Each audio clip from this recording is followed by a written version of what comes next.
The following program is real and may be disturbing to some viewers. Viewer discretion is advised. Everyone in this program is presumed innocent until proven guilty. Certain details may have been changed to protect witnesses or the investigation. In the big city, murder is a fact of life. Victim, I think, is shot running out of the apartment. Indianapolis is no different. You're not even man enough to tell me that my little cousin's dead. But in Indy, killers get locked up. You've given me the best lead of my case so far. It has what many cities don't, an all-star homicide shift that works a steady stream of calls from 2 till 10, 7 days a week. Bring him in with legal representation. When these killer cops catch a murder case, it gets solved quickly. I can't believe that just happened.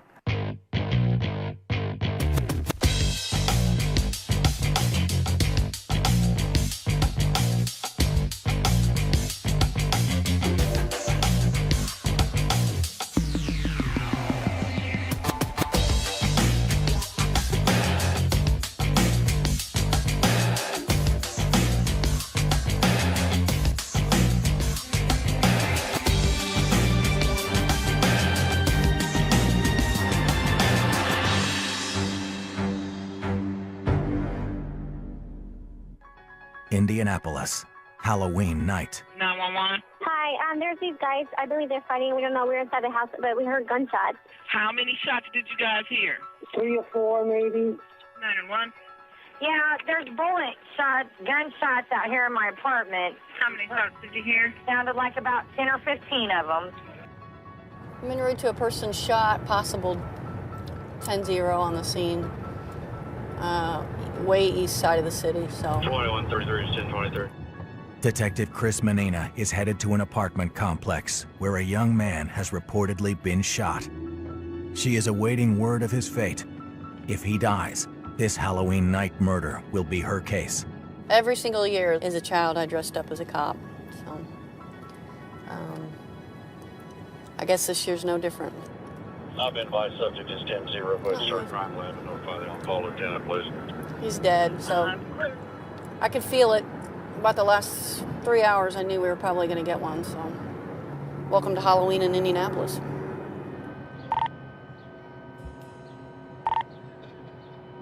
Halloween night, she had a feeling. Sometimes you get that feeling. Wish you didn't, but sometimes you do.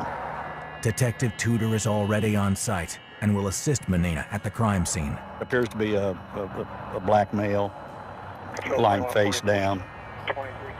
Appears to be money, small bag of, looks like suspected marijuana. And that's all we know right now. So we don't know who he is.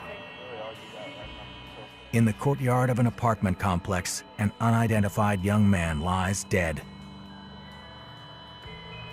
We don't know anything yet until we start sorting things out and try to piece together what happened here. Shell casings found in a nearby building suggest that is where the shooting began. Okay. Do we have any blood anywhere? There's a hole right here. It looks like powder, maybe, I don't know. There's the shell casing. Detective Menina believes the incident may have started in the stairwell, where an undetermined number of shots were fired. Yeah, I think it's a 9mm. It's like 9mm. Yeah, okay. Hey guys, can we make sure that nobody touches that shell casing? The shooting appears to have continued outside, where there are more shell casings, Holes. and where stray bullets entered nearby apartments. Right now it's just a cluster because there's several different areas. It looks like where this altercation took place, so. With such a chaotic crime scene, Menina needs to rely on witnesses to recreate what happened. Hi, Detective Menina from Homicide. I just wanted to look to see where it came through. One bullet went through the wall of an upstairs unit, mere feet from two sisters and a baby, just back from trick-or-treating. Did you hear an argument? A little bit. Not a lot. Like, we couldn't hear what they were saying because obviously they were all the way down at the bottom, but I heard male voices a little bit elevated. Okay. I just know when we came in, there was a young gentleman standing on the stairs by the mailbox. One of the sisters describes a young man she saw sitting where detectives believe the shooting started. Brown skinned, about her tone. Faded off hair. real short haircut. Anything that you hear, if you could call me. Okay? Make sure we've got crime lab covers this apartment. Outside, another witness says he was caught in the crossfire between two men shooting at each other. Two black males passed me up and then started using me as a shield to fire back. And then I dropped to the ground because I told them to get away from me. And I dropped to the ground. Had you seen it before? I couldn't even make them out. I know that they were black males. It was dark. And so they were shooting this way. Could you see the back. victim? Which way he was going? No, I know that they went running that way. Although there are several eyewitnesses, none can describe the men involved, and the victim is still unidentified. What other witnesses do we have? We've got people that live here. He knows the victim. He goes to school with him. He's not sure on a name. Finally, Menina gets a lead. A witness claims to know the victim. Just, you guys knock on the door, see if he's there. If he's there, grab him up. We'll take him downtown. Menina drives back to headquarters to interview the witness. The victim is found on the ground with money right beside him, and I think some marijuana, so it's not rocket science. It was probably a robbery. Still, you live that type of lifestyle, you still don't deserve to get killed. And he was loved and cared for by somebody, and he didn't look very old, so not long ago he was probably trick-or-treating and a good kid, and then got wrapped up in some stuff that got him killed.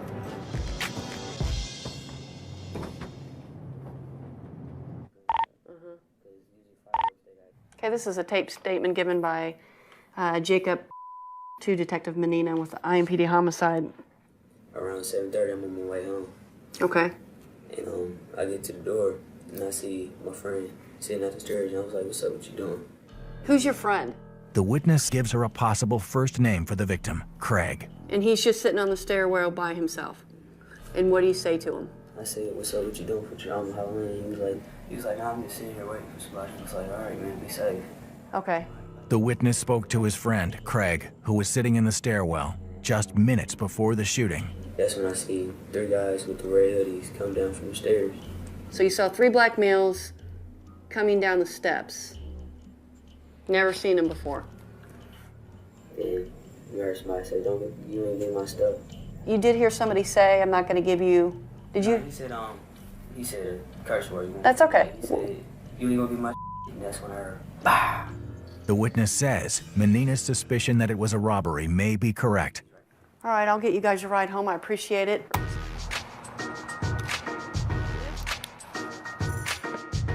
Back at the crime scene, Detective Tom Tudor has the coroner take fingerprints of the victim. This looks pretty good. Pretty good? Yeah. All right. We'll be on my way then. Tudor immediately brings them back to Menina at headquarters for an ID. Here's a print. Great, great, great. Trick or treat? Okay, do you have a possible name? No, I don't have. You don't have anything?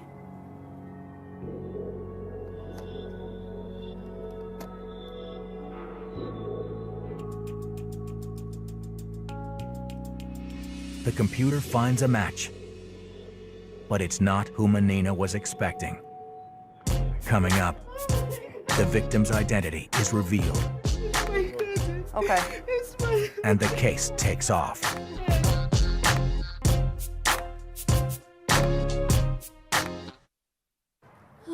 Detective Chris Menina is investigating the murder of a young man shot outside an apartment building on Halloween night. The victim has remained unidentified until now. Jonathan Brewster. 24-year-old Jonathan Brewster was a lifelong resident of Indianapolis. He is survived by his mother. For Jonathan Brewster? You've given me the best lead of my case so far. I got the name of the victim, so that always makes life easier. The victim is not Craig, as Menina previously thought. His confirmed name is Jonathan Brewster. Alrighty. Start doing some research on who he is, find out who his next of kin is, and go ruin their day. Yeah, he's been arrested. He's been on parole. 2331. All right. This is never fun either. He had been arrested previously, and on the police report, he gives this address as mom, so I'll have to go wake up mom and let her know that her son's been shot and killed this evening. Jocelyn? Looking for her? No, Jocelyn lives here? Okay. Do you guys know a Jonathan Brewster? No? Because he was killed tonight, and I'm trying to notify family. Yes, I do. Okay. Oh my God. Oh my God, it's my cousin. Okay. It's my cousin. Oh my God. Sorry to have to tell you like that, but I didn't think you knew him. Oh my God, it's... Does his mother live here? No. Okay. Is that her name, Jocelyn? Is that correct? Yes. Okay. Okay. The victim's cousin immediately calls the mother and hands the phone to Menina. This is his mother. Okay. I can't tell her. Okay. This is Detective Menina from IPD Homicide. Menina has no choice but to do the notification over the phone. Ma'am, I'm sorry, but Jonathan has been shot and killed this evening.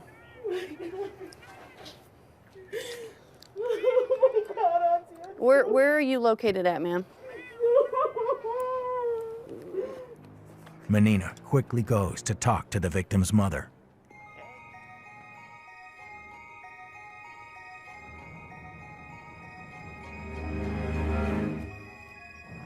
Oh, Lordy.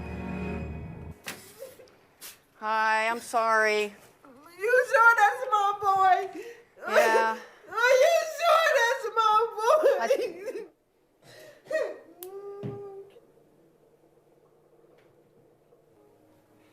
Are y'all sure that's my boy?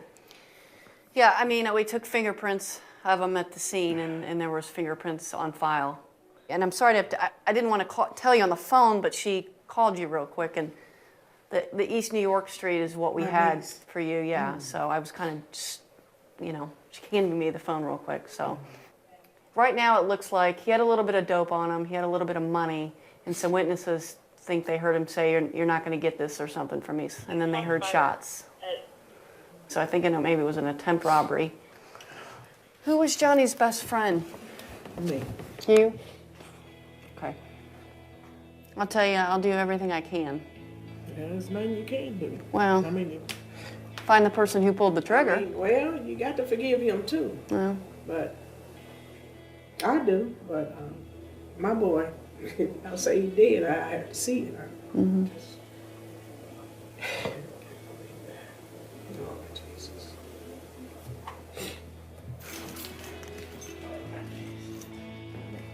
Okay, I'll do everything I can. All right.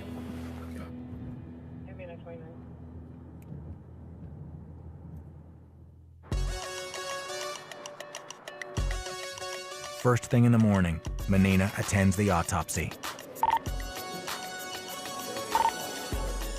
She's learned that 11 shell casings were found at the crime scene. If any of those bullets are found in the victim's body, they could be matched back to a killer's gun. Being able to get a bullet out of the body is just evidence, and it's always nice to be able to show the jury, you know, what you recovered. Makes it a little bit more real to them. The decedent has one gunshot wound entered in the left back, kind of went through the ribs and went through the posterior part of the heart. The medical examiner has discovered that Brewster was killed by a single bullet through the heart. There was no projectile recovered on the x-ray. Okay. Scene. Okay. Thank you. The bullet went right through Brewster's body, leaving no physical evidence for Menina. I thought there was going to be a bullet inside of him. There wasn't. So, yeah, I mean, it's not completely disappointing, but I'd rather have a bullet inside of him than not. So.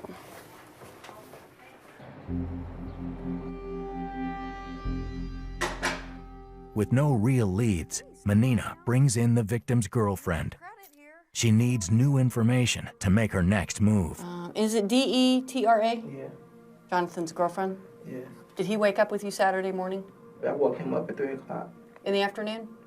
Okay. And I had to go drop my son off to his auntie to go to the Halloween party. Mhm. And as we was about to go out the door, that's when his friend came over.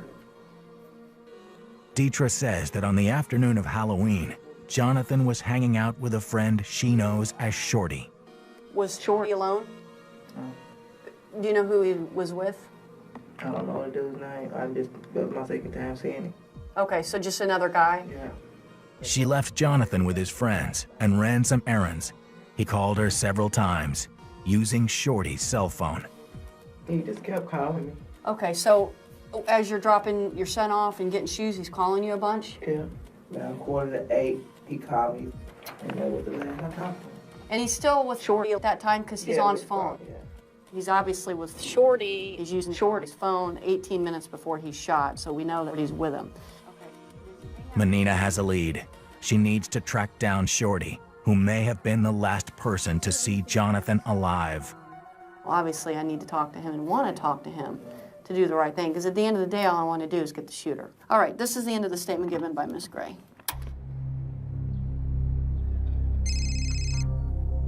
Hello?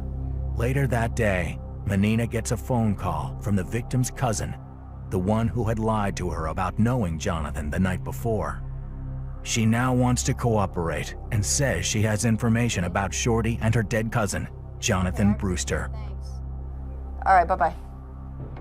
First night, she was very uncooperative, so I don't anticipate a lot of information from her, but you never know, and we'll see. Menina heads to her house to talk. Okay, I want to take you back to Halloween Day. Did you see, and you guys call him J-Boog, right? J-Boogie or something? We call him J-Boogie, yes. Okay. The victim, Jonathan, also went by the nickname J-Boogie. When did you first see him that day? Between 4 and 6, I'm not really quite sure. Sure, that's okay. The cousin says she saw the victim with two friends, one of whom was Shorty. How long have you known Shorty? Since like February, March of this year. Do you recall what they were talking about? Just females and, females they met that day and what they were going to do later that night. And, just men talk, really. It was kind of getting on my nerves. That's why I ended up going upstairs before they even left. Okay. The cousin says she went upstairs and slept. Then, just after the time of the shooting, Shorty returned to her house. Was he upset? He was just calm. He was calm as ever. Jonathan's cousin says Shorty acted like nothing was wrong. I asked him, where is my cousin? And he said he didn't know. Does he stay very long? No. Okay. After Shorty left, the other friend of Jonathan's came back, telling a very different story. And he was like, man, I don't know whether J-Boog's dead or alive. And I was like, slow down, bro. You feel what I'm saying? You're talking about my little cousin. Now slow down, tell me what happened. And he told me, at least I thought he told me. What did he tell you? He told me that they went to go hit this lick. The cousin says the three men were allegedly hitting a lick, slang for pulling off a robbery. But their target retaliated. Do they rob people? The first time I ever known them hitting a lick was that night. Okay. He goes over to hit a lick, and then what? They hit it. They got away with it. And they were walking down the street, and that's when the dude came out and started shooting, and Johnny got hit. Allegedly, a gunfight broke out. Jonathan was shot, and the others ran away. He heard Johnny say, oh, and then the other two took off running. The cousin says that after telling the story, the friend left. So then y'all pull up and tell me. It wasn't until Menina told her that Jonathan was dead that she finally knew for sure. Then Shorty returned. After you guys left, he ended up coming back. And I was like, why you lied to me? Why did you lie? I had to hear from somebody, a stranger, and a cop at that my little cousin is dead, and you weren't even man enough to tell me? All right, have you seen Shorty since? No. You haven't seen him since you went off on him? They wouldn't go over there and hit a lick without a gun, would they? No. Okay, what have you seen Shorty carry before? I know he has a 9. Okay. With Jonathan's cousin's allegations and Shorty's reportedly strange behavior, Menina now explores a shocking possibility. There's also a chance that Shorty shot your cousin accidentally. Okay? And you know what? Had you heard that at all? No, ma'am, I haven't. But he was acting kind of weird. after all this. Do you know what kind of bullet it was? I know that the shell casings were all 9 millimeters. Right now, there's probably two scenarios. One that whoever these guys were robbing shot back and killed Jonathan. And the other scenario is that Jonathan got caught and killed in a crossfire, and Shorty may have shot him accidentally. So Shorty just becomes extremely important because we know he was with the victim, and he can answer some of the questions of how it went down. So he just becomes extremely important in piecing the investigation together. Coming up, Manina brings in the Violent Crimes Unit to hunt down Shorty, and he proves to be a hard man to find.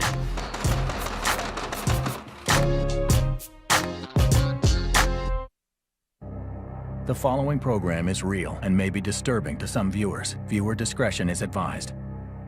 Everyone in this program is presumed innocent until proven guilty. Certain details may have been changed to protect witnesses or the investigation. 24-year-old Jonathan Brewster was murdered, and Detective Chris Manina needs to talk to the victim's friend, Shorty, to find out what happened. We need him down here. You can tell them that, look, he's involved in this homicide. He is there when this thing goes down. She briefs members of the Violent Crimes Unit who need to bring Shorty in for questioning. But there's somebody in that courtyard shooting, and it's not the victim. So just tell him he's smack dab in the middle of it, and we need to talk to him as soon as possible. I mean, just get him here because that's the most important thing. 621 again.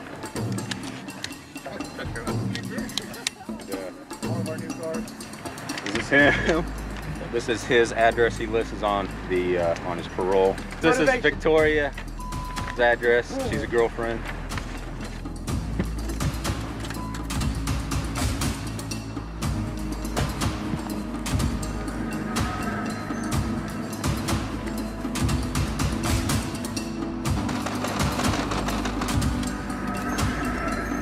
Hey, Victoria. Yeah? Hey, how you doing? I'm Detective Mike Connon. Can I come and talk to you real quick? Come in. Okay. Shorty is not in the house. Very, very, very important, okay? Where can we find him? But his girlfriend, Victoria, is. She agrees to come downtown and talk to Manina. Okay. Okay. Oh, okay. Well, let me tell you, right up front, you're not in any trouble, okay? So take a deep breath. I've just been trying to stay out of trouble. You're not in any trouble. I just had you brought down here because it's a little bit easier for me to talk to you, okay? You're not in any trouble, I promise. Look at me, okay? You're not in any trouble, okay? But I'm hoping that you can help me a little bit, okay? So, how long have you guys been together? Just approximately almost 2 months. 2 months? Yeah, 2.5 months.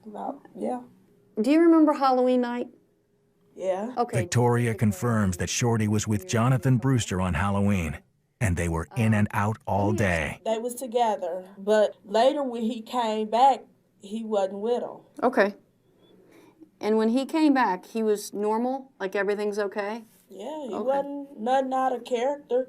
Victoria says Shorty left town late on Halloween night. He left Saturday. When I came back from my girls' night out thing, he said he was leaving. He was going out of town. Did he give you any indication when he might be home? He didn't give me the exact time. Okay. Didn't mention to you about anything that happened over the Halloween weekend? Did he do something really bad? Well, let me ask you this. Have you seen Jay Boog? No, I ain't seen him. Have you heard what happened to him? His cousin across the street said he got shot. Okay. He did get shot and he died. Okay. And I'm not trying to upset you. And I don't know. For real? Yeah, and listen to me. I want you to listen to me before you start freaking out, okay? Sensing an opportunity, Manina takes a chance and asks for Victoria's help. A move that could bring in her only person of interest or push him even further into hiding. Let me ask you this. You think you can get him home? Think you can get him to come home? Probably so. Okay. I don't know. I probably could. Okay. I just feel bad. Well, I don't want to. No. I'm not going to get you jammed up in this. I know. I don't want to be involved in it, but right. I like him too. I know. And I mean, I'm being straightforward. I do like him, but if he did something that he wasn't supposed to, then he do need to be brought into custody. I'm not trying to. Well, I understand. We're not talking about custody. I'm talking about having a discussion with him like I'm having one with you. What I need from you is for you to set up something and get him back here. Either it be I've got some money, or I need you back here, or whatever it is that you need to do. Work your female thing and say that I need you to come back. Okay?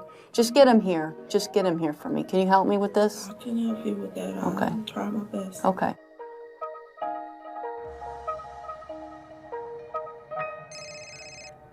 Hi, Victoria. What's up? Later that night, Victoria calls Menina to report in. Oh. Okay. She told Shorty that he has to get back to Indianapolis because she's pregnant. Okay. So keep in touch with me. Call me every day when you talk to him, okay? All righty. Thank you so much, Victoria. All right. Bye-bye. She told him she was pregnant and she needed to get down here. Love it. Victoria, you're the bomb. Awesome. Coming up, All I need is the truth. Shorty takes the bait. You're not under arrest. But can Menina keep him from walking out of the interview room? You really want to do it that way? Absolutely. For more on The Shift, visit investigationdiscovery.com/The Shift. Jonathan Brewster was killed when a robbery went bad and turned into a gunfight. Brewster's best friend Shorty was with him when he was killed, and Menina needs to find out if Shorty accidentally shot his own friend. I think Shorty's calling me. Hello? Detective Menina, are you in the city? Shorty has been called back to town by his girlfriend, and she convinces him to contact Menina. He agrees to come to headquarters. I need to speak with you for a little bit. Do you want me to come get you? All right, bye-bye. Shorty may be the only person so far that can shed light on how Jonathan Brewster was killed. He got down here pretty quick from the girlfriend calling, so I'm expecting that he'll speak with me and give me some information. With Shorty waiting in an interview room, Menina recruits Sergeant Jeff Breedlove to help with questioning. First, we've got to get by the fact that he's going to try to tell me he wasn't there.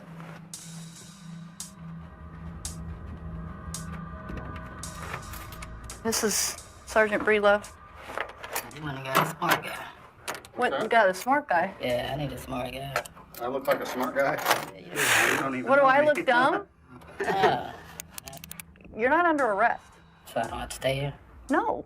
You came down here voluntarily. I need to talk Shorty to you. suddenly changes his mind about talking. Okay, that's what we need. But you're not under arrest, okay? You can leave. Listen, you can leave whenever you want. All I need is the truth of what happened. I'm not looking to jam you up at all. I was not there. Why you keep asking me this? Go now.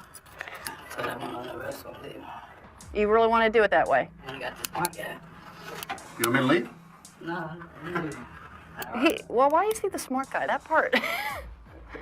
Why is? Wait. Well, let me talk to you by yourself. We'll leave him out. Hey, sit back down here. I'll leave him out in the hallway. Give me 5 minutes. You can leave in 5 minutes. Is that fair? No, I'm ready to go now. You don't want to get this over with today? You don't want to listen to what she's got to tell you? You're not under arrest. Okay. With no grounds to hold him, Menina can only watch as Shorty walks out the door. He's leaving. I can't keep him. Damn it.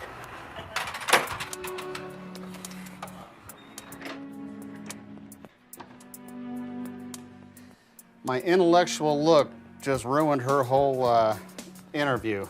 He took one look at me and said, "Oh, hell no, he's too smart." Unbelievable. That's the first time anybody's ever said that.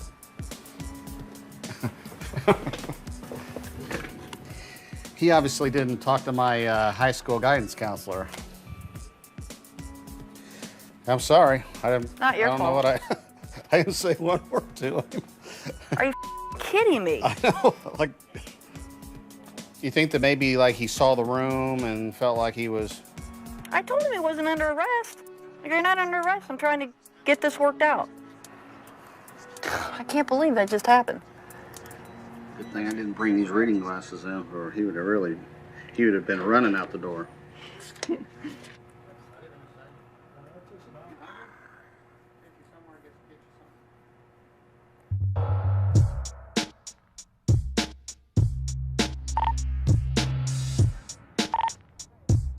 The next day, Menina starts over.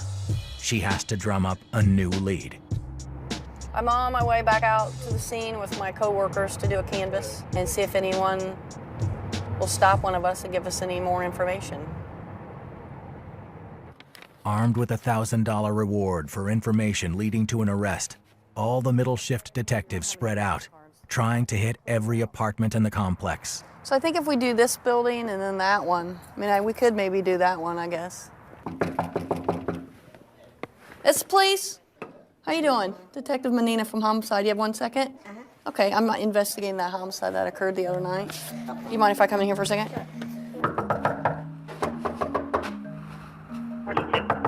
Please. Hi, how are you? We're just doing a knock and talk in reference to the homicide that happened on Halloween night. I'm gonna give you a flyer. Hello. Wow. Cool. My name is Detective Brasso. I'm a homicide detective with the city. Were you home the night where this guy was killed? No, I was at my girl's.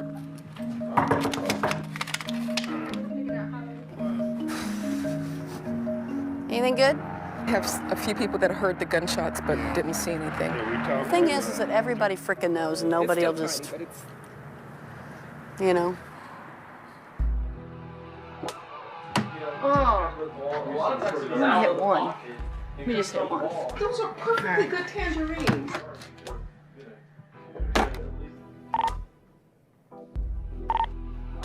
The canvas pays off. Indianapolis Crime Stoppers gets an anonymous tip. To decipher the message, Menina enlists the help of patrol officer Erica Jones, who knows the neighborhood well. I just got a Crime Stopper that says, suspect responsible for the murder is a 16-year-old male. Caller advised the suspect's mother. Jones recognizes the name as a neighborhood woman who has a son known as Craig. Wow.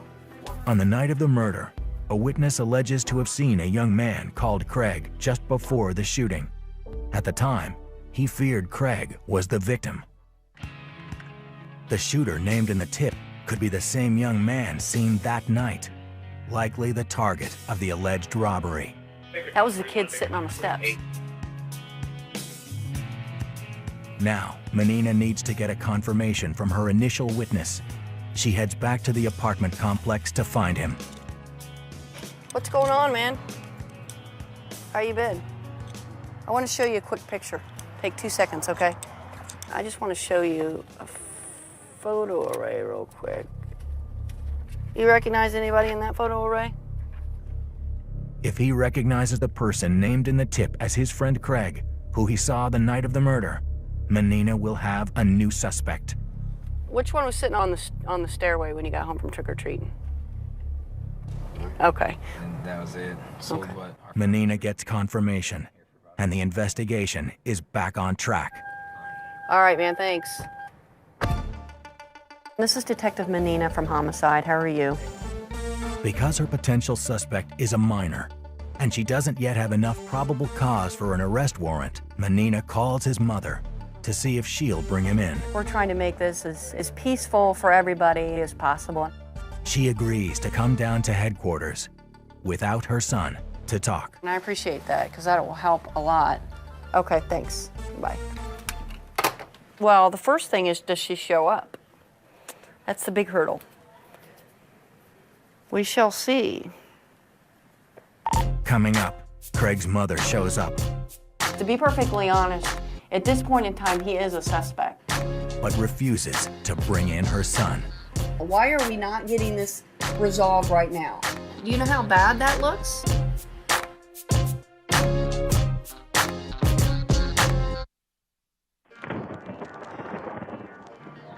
After hitting a dead end in the murder investigation of Jonathan Brewster, Detective Menina finally gets a break. Through a Crime Stoppers tip, a teenager named Craig has emerged as the possible suspect. Now, Menina waits to talk to Craig's mother.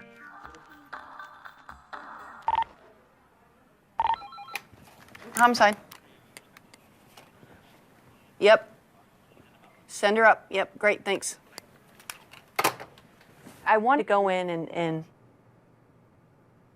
put her on my team.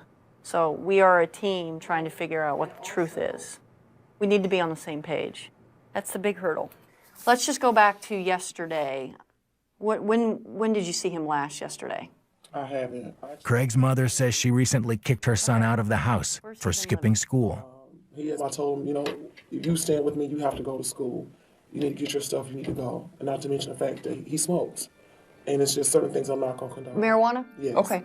Just a few days after he was kicked out, she got an urgent call from her son on Halloween night. I asked him what's going on. He said he's okay, that he was in the apartments, in the hallway. Some guys came in and all he heard was bullets ringing out. Okay. He said that he was he was scared, he was running for his life. Did he mention to you that someone had been shot and killed? Yes. Did it appear that something was eating at him?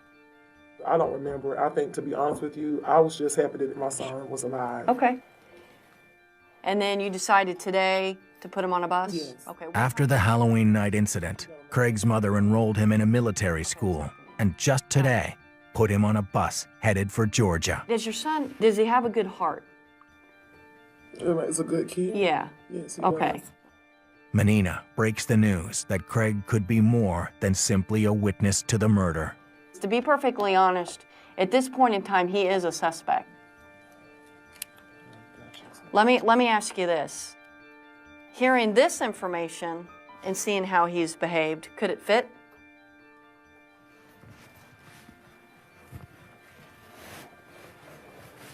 I just don't see him. I honestly, God, I just don't see my son doing this. Once again, Menina needs help from a loved one to move the case along. She needs Craig's mother to get him back to Indianapolis. This is my suggestion to you. I would grab him up and not tell him anything about what I told you. I would just say, you know what, the detective needs to talk to you and we'll get you back on the bus. Had I known this, I guarantee you he wouldn't be on this bus.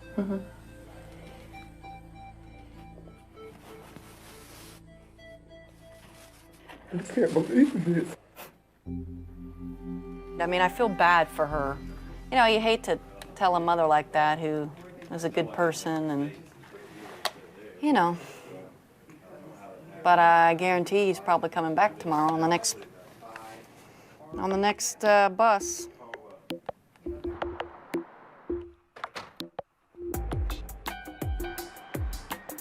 But the next day, Craig is nowhere to be found.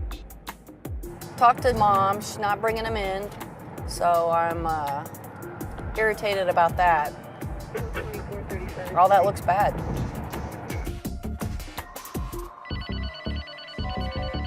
Hello? 3 days later, Menina gets a call. It's Craig's mother. That's okay. Menina needs to convince her to bring Craig in. I have to have him come in and talk to me about that. That's what I'm saying. And by him not doing that, do you know how bad that looks? If Menina can't get Craig to talk, she'll have no way to determine what happened the night of the homicide. The thing about it is this. We know he's involved, okay? If he did not pull the trigger, then by God, he knows exactly who did, okay? And it blows my mind that you're not grabbing his ass up as his mother and saying, get your ass in there, talk to the detective, tell the truth, and get in front of this. Bring him in with legal representation. Bring your son in with legal representation. Okay. Alrighty. Alright, bye. Hey, Mom called. She's really battling doing the right thing because she knows the right thing's gonna up her son.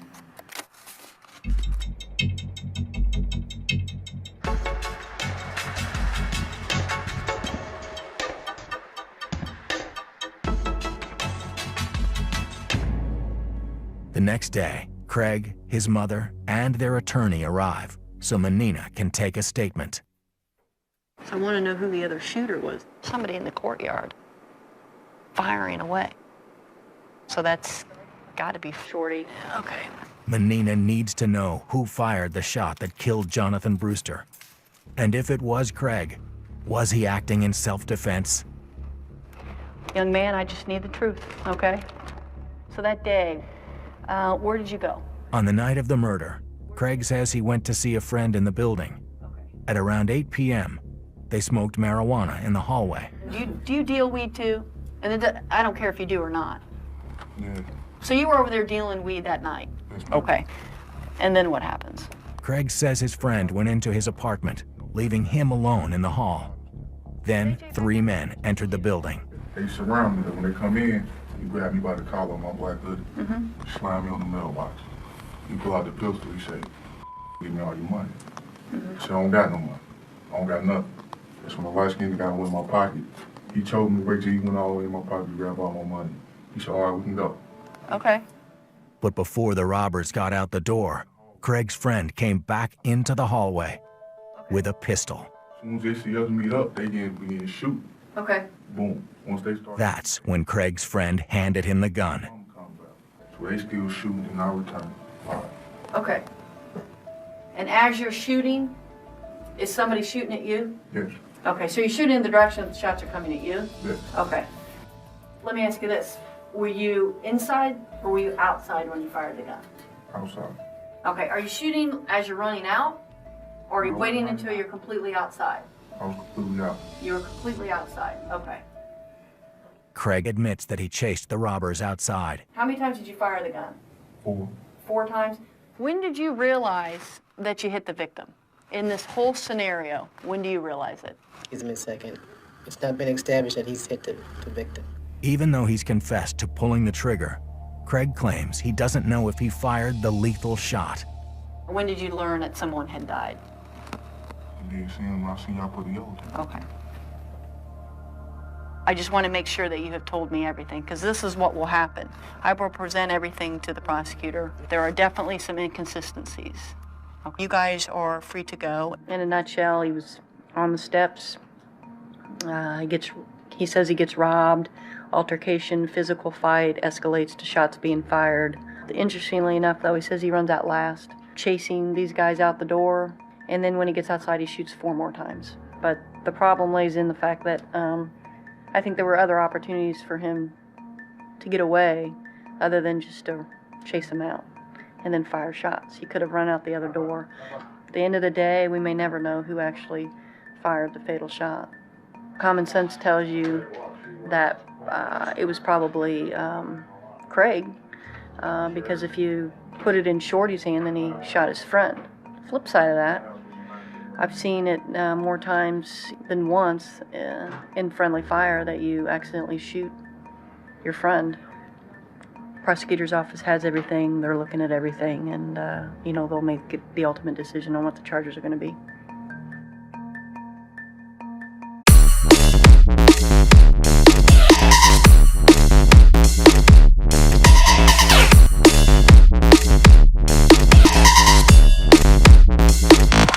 Yeah.